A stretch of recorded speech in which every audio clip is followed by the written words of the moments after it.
Sukaneni madoda, this is champion iswidi limnyama.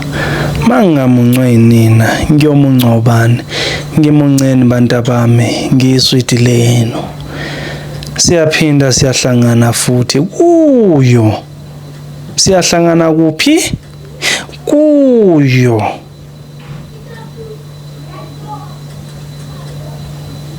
Ishow yethu.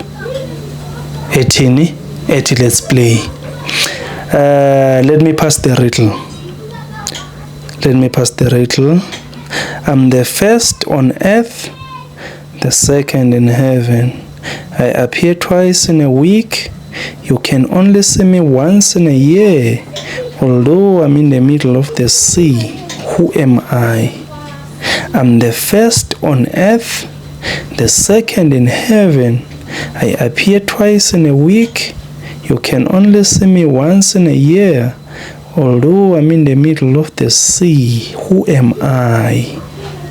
Isho njalo. Wena kuyobe sesothini? So uphendula ke Nkosi yami ukuthi ubani lo oqala emhlabeni owesibili eheaven kanjalo uzaphendula.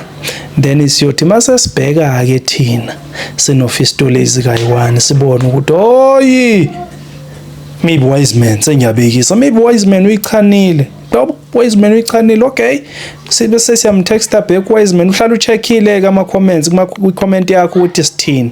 Nengabe uyichanile sibuyela kuwe siyasho sithi hayi uyichanile. Moyichanile kanjalo then ngesabe sesiyakutshela ukuthi sikunikeze number. Oh no, asikunikeze number because savene text abantu abaningi. No, wena uzasinikeza number, sicela number yakho usinikeze number, sibese ke sesiyakhuluma ke ku WhatsApp ukuthi yini umkomelo wakho winani ngoba phela manje khona into ezamela uyithole ezokujabulisa. Yangithola ukuthi ngithini into ezokujabulisa ubese uyayithola. Siyabonga.